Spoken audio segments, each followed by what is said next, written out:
भिवंडी तालुक्यातील दापोडे गावामध्ये शिक्षण परिषद केंद्र काल्हेरच्या वतीने पदवीधर शिक्षक जिल्हा परिषद शाळा दापोडे प्रभारी मुख्याध्यापक जगदीश नारायण म्हात्रे यांचा सेवापूर्ती सोहळा आयोजित करण्यात आला होता आणि या शुभप्रसंगी विजया विनायक भोईर पदवीधर शिक्षक जिल्हा परिषद शाळा वळ तसेच लिंबराज रतन मोरे सहशिक्षक जिल्हा परिषद शाळा वळ यांचा देखील सेवापूर्ती सोहळा आयोजित करण्यात आला होता। या तिन्ही सत्कार मूर्तींचा मोठ्या आनंदाने उत्साहाने अनेक शिक्षकांच्या उपस्थितीमध्ये सेवापूर्ती सोहळा साजरा करण्यात आला। तसेच यावेळी सत्कार मूर्ती जगदीश नारायण म्हात्रे व म्हात्रे कुटुंबाच्या वतीने देखील उपस्थित सर्व मान्यवरांचे शिक्षकांचे विद्यार्थ्यांचे ग्रामपंचायत कमिटी व ग्रामस्थांचे मनापासून आभार व्यक्त केले आहेत। तर चला पाहूया काही क्षणचित्रे। पहिल्यांदा आपण जेव्हा आपली सेवा करतो या सेवा करत असताना आपण जी माणसं जोडली त्या माणसांची आज आपल्याला प्रचिती आली। आपण ज्या ठिकाणी चांगलं काम केलं आज आपल्याबद्दल लोक चांगले चांगले बोलतात, आपल्याविषयी चांगल्या भावना करतात आणि एक असं आहे की आप सेवानिवृत्त होताना एक दुःख असं होतं आहे की आपण जे काम करतो त्या कामासाठी आपण कायमचं मुकणार त्या ठिकाणी आपण येणार नाही आणि आयुष्यभर 38 वर्ष जी आपण सेवा केली चांगल्या प्रकारे अद्याप पण आपण एवढं तंदुरुस्त आहोत की आपण आमची सेवा करू शकतो। परंतु सेवानिवृत्तीचं वय ठरलेलं आहे 58 वर्ष, तर त्याच्यामध्ये आपण काहीच करू शकत नाही नियत त्याप्रमाणे आणि म्हणून आपण जेव्हा आज मला तो या जिल्हा परिषद किंवा केंद्र काल्हेरच्या शिक्षकांनी जो प्रेम दिलं की आज माझ्या ज्या भावना व्यक्त केल्या त्याच्या आणि ग्रामपंचायत दापोडीने त्या माझ्या मते भावना व्यक्त केल्या आणि माझा हा जो सन्मान मोठ्या प्रमाणात घडवून आणला ही माझ्या कार्याची कसोटी मी समजतो आणि मला खूप त्याच्यात आनंद झाला। माझं मन घडून आलं की असं आपण चांगलं केलं तर कुठंच आपल्याला पण चांगलं मिळतं हे याच्यातून शिकलं। म्हणून ग्रामपंचायत दापोडे आणि केंद्र काल्हेर जिल्हा परिषद शाळा दापोडे सर्व शिक्षक वृंदांचं ग्रामपंचायतीच्या सर्व सरपंचांचं कर्मचाऱ्यांचं आणि सर्व गावाचं मी पुन्हा पुन्हा धन्यवाद मानतो, त्यांचे आभार मानतो की आपण एक मला सन्मान या वेळेला हा असा सोहळा होतो, रंगतोय, आनंद होतोय मनाला, बरोबर मध्ये सर। तर अशा प्रकारची सेवा आपल्याकडे घडलेली आहे। मी दोघांना शुभेच्छा देतो। अगदी एक विषय शिक्षण परिषदेमधला आहे तो जेवणानंतर कदाचित मी नसेल तर तो फक्त सांगतो 21 डेज रीडिंग इंग्लिश प्रोग्रामचा जो आपला उपक्रम आहे तो रुपाली पाटील मॅडम यांच्याकडे होता, पण काही कारणास्तव तब्येत बिघडलेली आहे म्हणून थोडक्यात मी तो घेतोय। 21 डेज इंग्लिश रीडिंग प्रोग्राम यामध्ये तो महत्त्वाचा विषय आहे कारण तो झाला पाहिजे। त्याच्यामध्ये आपल्याला 1 जुलै ते 21 जुलै असा 21 दिवसांचा कार्यक्रम आहे। याच्यामध्ये पहिली ते 8वीचे सगळे वर्ग आपण समाविष्ट केलेले आहेत। पहिली ते दुसरीला A to Z घ्या किंवा 2 लेटर्स घ्या तरी चालेल। तिसरी ते 8वी मध्ये त्यांना पाठ्यपुस्तकाची पहिल्या पाठची 5 पानं 21 दिवस सतत वाचायची, सतत म्हणजे शाळेमध्ये आल्यानंतर अर्धा तास आणि घरी गेल्यानंतर सकाळी किंवा संध्याकाळी 1 तास। ओके, एक वेळ निश्चित करा, एक जागा निश्चित करा, त्या ठिकाणी ते बसते। 21 दिवसच का? कारण मानसशास्त्र दृष्टिकोनातून असं म्हटलं जातं की जेव्हा एखादी गोष्ट आपण 21 दिवस सतत करतो तेव्हा ती आपल्या अंतर्मनी पडते, त्याचा सराव आपल्याला होतो, बरोबर। तुम्ही नेटवर जाऊन सर्च करा, तुम्हाला या संदर्भामध्ये इंग्लंड अमेरिकेमध्ये संशोधन झालेले तुम्हाला दिसतील आणि याचा रिझल्ट आलेला दिसतोय। निश्चितपणे जुलै महिना हा कामाचा महिना आहे, खूप भरीव महिना आहे आणि याच्यात एक सुंदर असा कार्यक्रम होतोय। खऱ्या अर्थाने माननीय साहेबांचं थोड्या वेळात आगमन होईल, त्यांच्या पूर्व परवानगीने आपण खऱ्या अर्थाने या कार्यक्रमाची सुरुवात केलेली आहे। या कार्यक्रमाच्या संदर्भामध्ये अजून एक सांगतोय की सर्वांनी एक पूर्व परीक्षा आपल्या मुलांची जी आहे ती घेतलेली असणार आहे। एक लिंक पाठवलेली आहे आपल्याला, एक एक्सेल शीट पाठवलेली आहे, त्यात पूर्व परीक्षा घ्या, सर्वच्या सर्व माहिती त्याच्यामध्ये भरून ठेवा। पहिली दुसरीचे विद्यार्थी असतील तर A to Z 2 letter word 8वी पर्यंत तुम्ही चढत्या क्रमाने जा, बरोबर। आणि ज्याचा स्तर ज्या ठिकाणी आहे तोच नमूद करा, बरोबर। या संदर्भात काही कोणाला अडचण असेल तर तुम्ही निश्चितपणे मला संपर्क साधू शकता।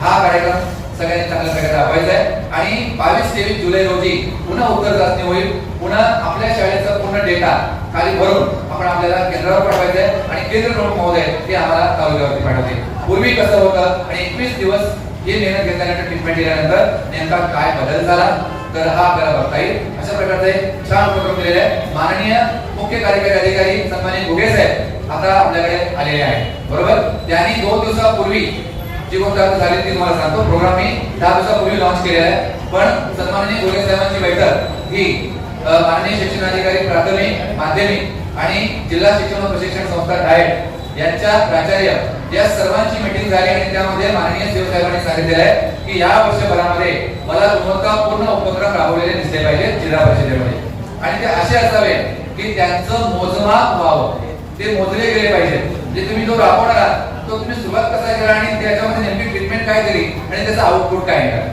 म्हणजे मी उपक्रम राबवला पण नेमका कसा आणि पुढे काय झालं मला काहीच माहिती नाही असं नको व्हायला. म्हणून त्या संदर्भात आपण बोलतोय. मी जास्त वेळ घेत नाही. पुन्हा एकदा मंत्रे सर, मोरे सर आणि विजय मॅडम या तिघांनाही मी शुभेच्छा देतो आणि याच ठिकाणी थांबतो. धन्यवाद.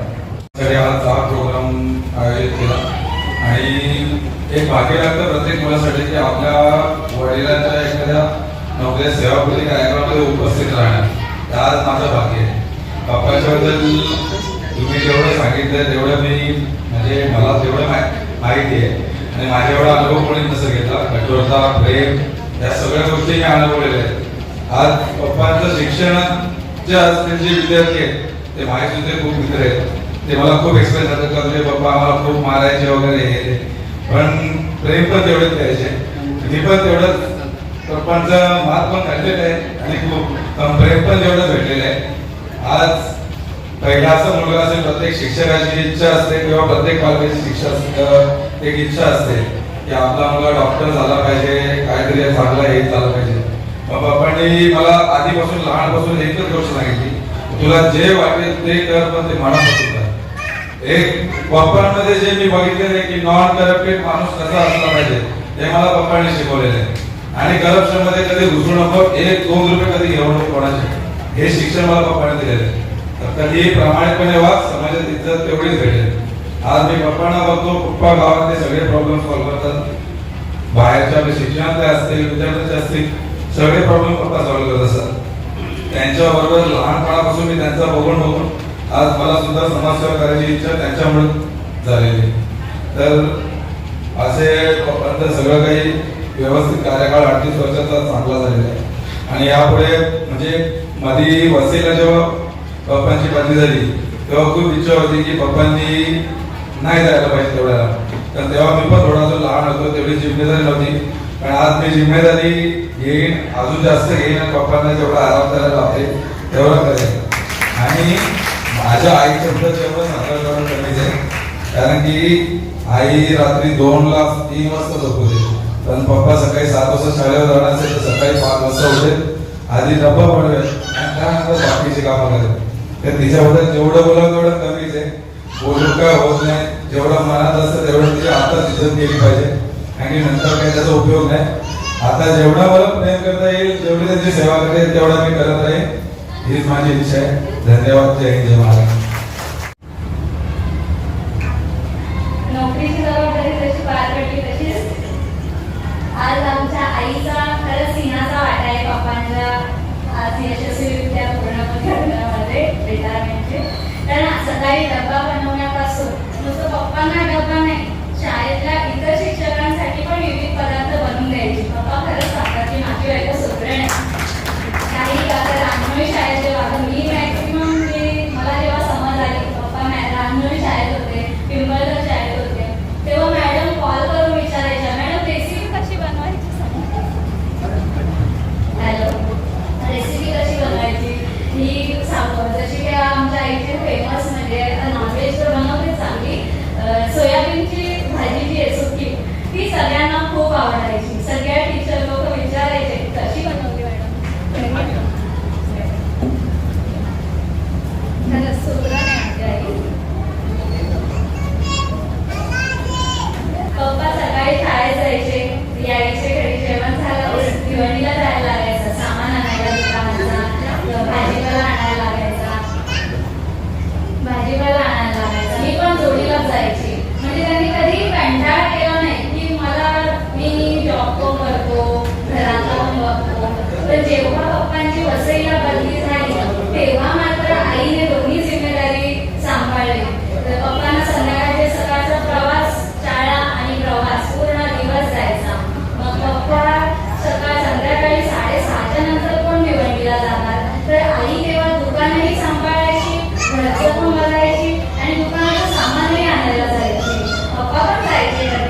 अगदी मनासारखं काहीतरी करण्याचा काळ आला. तुम्हाला जे जे हवे ते ते मिळावे. कुटुंबाची जिम्मेदारी घेण्यासाठी तुम्ही कष्ट केले अपार. कुटुंबाची जिम्मेदारी घेण्यासाठी तुम्ही कष्ट केले अपार. आता ही वेळ सांगते, थांबा आणि करा थोडा आराम. सेवानिवृत्तीच्या हार्दिक शुभेच्छा. धन्यवाद. कारण का ज्या शैक्षणिक संस्थेचा मी अध्यक्ष आहे त्या संस्थेच्या ठिकाणी एक संचालक म्हणून काम करतोय जगदीश, आणि रात्रंदिवस आम्ही संस्थेचं कामकाज करतोय. आणखी एक समाजसेवेचं माध्यम रोटरी क्लब आहे. 4-5 वर्षापूर्वी जगदीश हा रोटरी क्लबचा अध्यक्ष होता. त्याच्यानंतर मी अध्यक्ष झालो. आज जगदीश रोटरीच्या असिस्टंट गव्हर्नर पदी त्याची नेमणूक झाली आहे. असिस्टंट गव्हर्नमेंट ठाणा जिल्हा डिस्ट्रिक्ट एजी म्हणतात त्याला, ते एजी मध्ये त्याची निवड झाली आहे.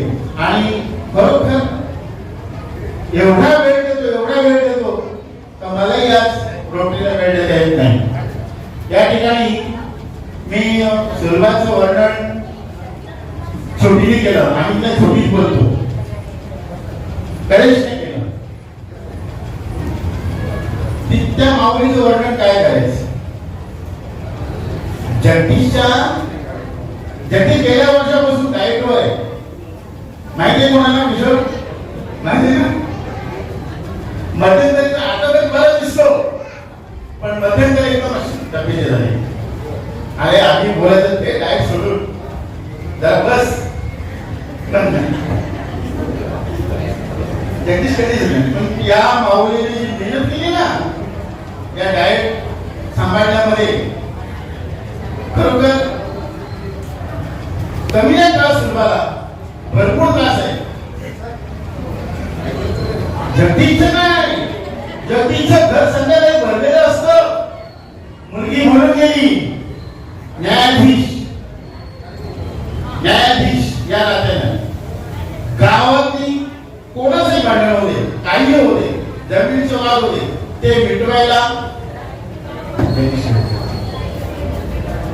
आमची पण भांडण होते ना. नाही एकदम कारण आहे एवढं समंजस व्यक्तिमत्व आतापर्यंत बघितलं. एवढं समंजस आहे.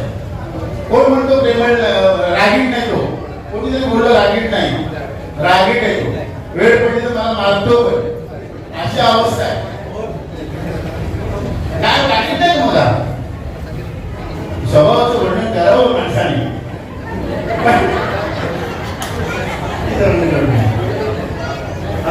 आपल्या सुजाता पाटील मॅडम बोलल्या की जय विरू.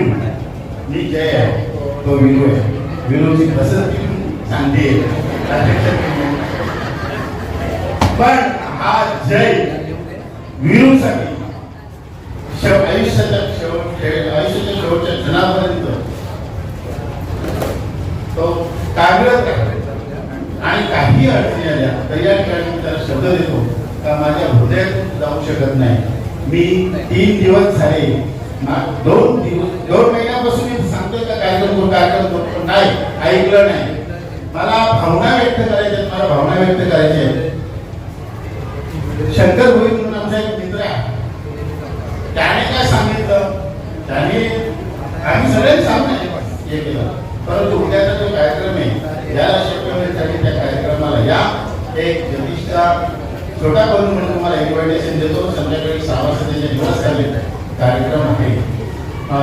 काळेच सूर्यवंशी तुम्ही सगळेजण आले तर बरोबर आहे. येताना पहिल्यांदा माझ्या घरी या, आपण तिकडे काय समजायचं ते समजा, पण या. आणि खरोखर अशा माझ्या सखा असलेल्या माझ्या मित्राला आणि निर्मलाला आणि विजय भोईर मॅडम यांना परमेश्वराने उदंड आयुष्य द्यावं, पण निरोगी द्यावं अशी परमेश्वराला प्रार्थना करतो. आणि या ठिकाणी पाटील एकमेकांना काय करते, नंतर मात्र संध्याकाळी एकदम एकत्र राहून गोड बोलणारे, असं त्यांची मैत्री सदैव टिकत राहो, आयुष्यभर टिकत राहो याच शुभेच्छा त्यांना देतो. आणि या ठिकाणी मला किशोर बोलून गेला, आमच्या नेतृत्वामध्ये कधी आतला आणि बाहेरचा भेदभाव कधी निर्माणच झाला नाही जातीपातीच्या याच्यामध्ये झाला नाही, जळगाव नाशिक वगैरे असं काही कधीच झालं नाही. आम्ही नेतृत्व करतो, आम्ही शिक्षक बनतो आणि बदलीच समजतो आणि आम्ही नेतृत्व करतो.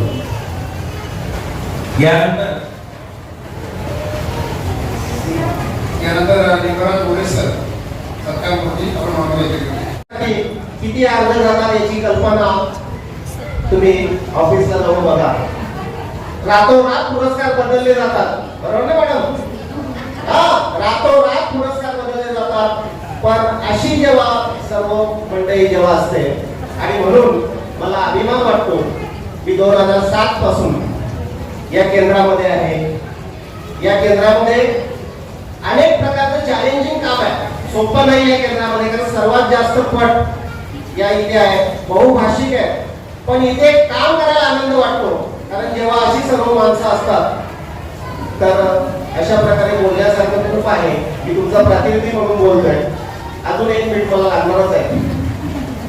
तर शाळा कशी चालते, आपल्या केंद्र कसं चालतं याचं सर्वस्वीय, कारण ते तुमच्यासाठी सांगतोय मी. सरांनी खूप उत्तम असं काम केलेलं आहे की इमारत, हा रंग, हे सर्व एका दिवसात होत नाहीये, एका दिवसात होत नाही.